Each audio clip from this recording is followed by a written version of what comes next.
अस्सलाम वालेकुम दोस्तों, इस वीडियो में हम बात करेंगे कि एक्सचेंज ट्रेडिंग फंड्स क्या होते हैं।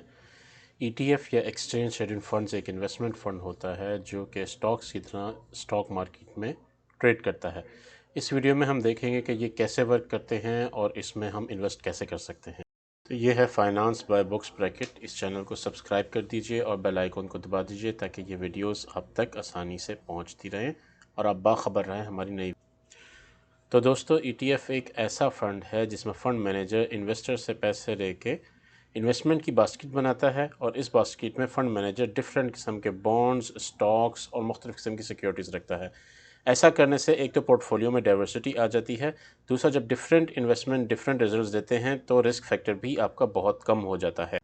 और क्योंकि ईटीएफ स्टॉक एक्सचेंज पर ट्रेड होते हैं, इसलिए इनको बिल्कुल स्टॉक्स की तरह सेल्स और परचेज़ किया जा सकता है। ईटीएफ म्यूचुअल फंड से काफ़ी मिलता जुलता होता है और ये बहुत ज़्यादा सिमिलर भी होते हैं क्योंकि दोनों को किसी ख़ास मकसद के लिए डिज़ाइन किया जाता है। म्यूचुअल फंड की तरह ईटीएफ भी डिफरेंट टाइप्स के होते हैं। कुछ ईटीएफ बॉन्ड्स और सिक्योरिटीज़ के ऊपर डिपेंड करते हैं, जिनके अंदर सिर्फ बॉन्ड और सिक्योरिटीज़ होती हैं और उनकी प्राइस भी बॉन्ड और सिक्योरिटीज़ के हिसाब से ही ऊपर नीचे होती हैं। कुछ ईटीएफ में इंडेक्स फ़ंड होते हैं जो कि मार्केट के इंडेक्स को फॉलो करते हैं, जैसे कि S&P 500। और कुछ ईटीएफ्स जो हैं वो डिफरेंट सेक्टर्स के ऊपर बनाए जाते हैं, जैसे कि आईटी सेक्टर, बैंकिंग सेक्टर और सीमेंट सेक्टर। चलिए ईटीएफ को एक एग्जांपल के ज़रिए समझाता हूँ। एक इन्वेस्टर है जो कि डाइवर्सिफाइड इन्वेस्टमेंट करना चाहता है। वो एक ईटीएफ चूज़ करता है जो कि यूएसए की स्टॉक मार्केट के इंडेक्स S&P 500 को फॉलो करता है। बिल्कुल स्टॉक मार्केट की तरह वो अपने ब्रोकर से रब्ता करता है और ब्रोकर ये ईटीएफ ख़रीद के इन्वेस्टर को दे देता है। अब गौर करें कि इन्वेस्टर ने सिर्फ एक ट्रांजैक्शन करके पूरे इंडेक्स की डाइवर्सिटी हासिल कर ली और अपना रिस्क भी कम कर लिया। तो दोस्तों, ईटीएफ का सबसे बड़ा फ़ायदा यही है कि आप रिसर्च और एनालिसिस में अपना वक्त बचाकर डाइवर्सिटी हासिल कर लेते हैं। तो दोस्तों, सवाल ये पैदा होता है कि ईटीएफ से रिटर्न कैसे कमाया जाए। इसके दो तरीके होते हैं। ईटीएफ की कीमत वक्त के साथ साथ बढ़ती है और दूसरा तरीका है डिविडेंड। मिसाल के तौर पर अगर इन्वेस्टर ने जनवरी में एक ईटीएफ 13 रुपये का ख़रीदा है और दिसंबर में 16 रुपये पर फ़रोख्त कर दिया तो उसको सालाना 23% प्रॉफिट हुआ। लेकिन जहन में रहे, ईटीएफ की कीमत दिसंबर में कम भी हो सकती है, जिसकी सूरत में इन्वेस्टर को नुकसान। तमाम ईटीएफ स्टॉक मार्केट में पूरा दिन सेल और परचेज़ किए जा सकते हैं। एक सवाल बहुत ज़्यादा आता है कि म्यूचुअल फ़ंड और ईटीएफ में क्या फ़र्क है। तो चले मैं आपको कुछ फ़र्क बता देता हूँ। म्यूचुअल फ़ंड सिर्फ दिन के आखिर में ट्रेड होता है, जबकि ईटीएफ स्टॉक मार्केट में पूरा दिन ट्रेड किया जा सकता है। म्यूचुअल फ़ंड के लिए कम से कम एक रकम चाहिए होती है जो कि 10,000 रुपये से 1 लाख तक हो सकती है, जबकि ईटीएफ में ऐसा कुछ भी नहीं होता। आप एक शेयर भी ख़रीद सकते हैं जो कि 10 रुपये का भी हो सकता है। म्यूचुअल फ़ंड यानी इसको एक फ़ंड मैनेजर मैनेज करता है और चेंज करता रहता है, जबकि ईटीएफ में ऐसा कुछ नहीं होता। एक दफ़ा ईटीएफ बन गया तो वो लंबे अरसे तक तब्दील नहीं होता। चुनांचे ईटीएफ में मैनेजमेंट फ़ीस नहीं होती। चलिए अब देखते हैं कि ईटीएफ को परचेज़ कैसे किया जा सकता है। ये ब्रोकर की वेबसाइट है और उसका अकाउंट है। आप अपना लॉगिन और पासवर्ड डाल के लॉगिन होंगे। आपके सामने लिस्ट आ जाएगी और इस लिस्ट में आपने जो ईटीएफ परचेज़ करना है उसको सिलेक्ट करना है। ये जैसे अमेज़न का ईटीएफ शो हो रहा है यहाँ पे और इसको मैं फिर परचेज़ करने की कोशिश करता हूँ। यहाँ पे मैं सिंबल का नाम लिखता हूँ रेगुलर क्लास के अंदर और इसमें 3 क्लासेस होती हैं, ओडीएल और रेगुलर। रेगुलर के अंदर मैं परचेज़ करने की कोशिश करता हूँ। इस जगह पे मैंने इसकी प्राइस लिखी और फिर इसका वॉल्यूम जो है हम लिखेंगे। ये प्राइस जो है आप कोई भी रख सकते हैं, लेकिन जो मार्केट में प्राइस होती है उस हिसाब से रखना होता है। तो इस टाइम मार्केट में प्राइस 7.99 है तो मैं 7.99 इसकी प्राइस रखी और 1000 शेयर्स उसके परचेज़ करने के लिए किया। और इसके अंदर ये ऑप्शंस लिमिट और मार्केट की ऑप्शन है। मार्केट का मतलब है कि शेयर मार्केट प्राइस के ऊपर परचेज़ होगा। लिमिट का मतलब है जो आप प्राइस यहाँ पे लिखेंगे उस प्राइस के मुताबिक शेयर जो है वो बाय की कॉल जाएगी। तो यहाँ से मैं बाय का बटन प्रेस करूँगा, ये मेरे से पासवर्ड मांगेगा, मैं पासवर्ड कंफर्म करूँगा और जैसे ही मैं ओके करूँगा तो ये शेयर मार्केट के अंदर बाय की कॉल चली जाएगी।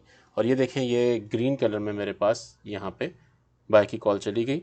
और क्योंकि ये तो क्लोजिंग टाइम है, मार्केट क्लोज़ है, इसलिए ये नेक्स्ट डे के ऊपर कॉल जाएगी और शेयर।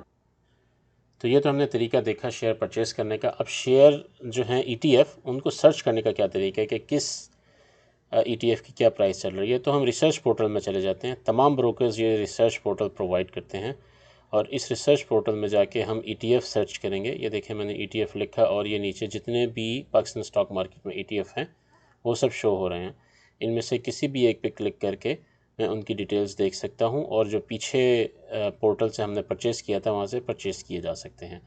अब जैसे हम क्लिक करते हैं अल्फला के ऊपर, ये अल्फला की डिटेल्स ओपन हो गई। 6.30 इसकी इस टाइम प्राइस है और वॉल्यूम जो आज 30,000 आया था, इस टाइम मार्केट क्लोज है, इस वजह से आपको स्ट्रेट लाइन शो हो रही है। मैं 5 days chart, 1 month 3 month chart खोल के देख सकता हूँ। ये प्राइस ऊपर जा रही है, नीचे जा रही है और इसके हिसाब से फिर परचेजिंग या सेल की जा सकती है।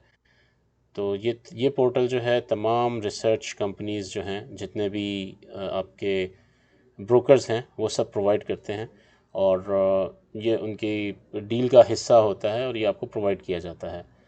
तो अब ये लोडिंग हो रहा है, काफ़ी देर हो गई है, मे बी कोई प्रॉब्लम है इंटरनेट में। मैं दूसरा कोई चेक कर लेता हूँ। तो मीज़ान ETF को ही हम देख लेते हैं।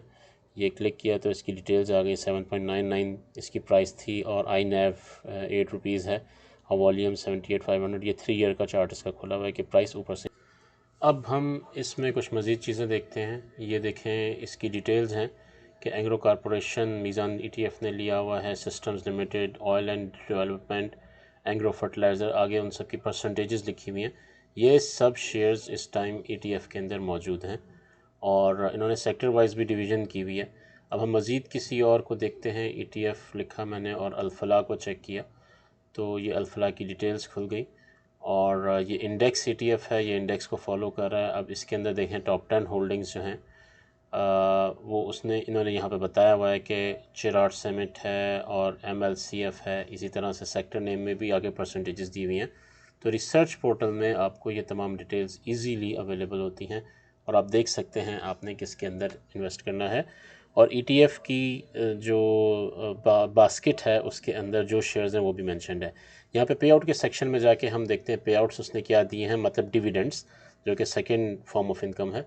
इसने तो कोई डिविडेंड नहीं दिया। बाकी को चेक करते हैं हम, मीज़ान ETF को चेक करते हैं तो ये लोड हो गया और इसके पे आउट को हम यहाँ से चेक किया तो इसने भी रिसेंटली कोई डिविडेंड नहीं दिया। तो मतलब इस टाइम पाकिस्तान के अंदर डिविडेंड्स इतने कॉमन नहीं रहे। अनाउंसमेंट यहाँ पे शो हो रही हैं, क्या अनाउंसमेंट हो रही हैं रिसेंट। और तो दोस्तों ये तरीका है ETF ख़रीदने का। उम्मीद है ये वीडियो आपको पसंद आई होगी। कमेंट्स में अपनी राय ज़रूर दीजिएगा। अब तक साथ रहने का शुक्रिया। अल्लाह हाफ़िज़।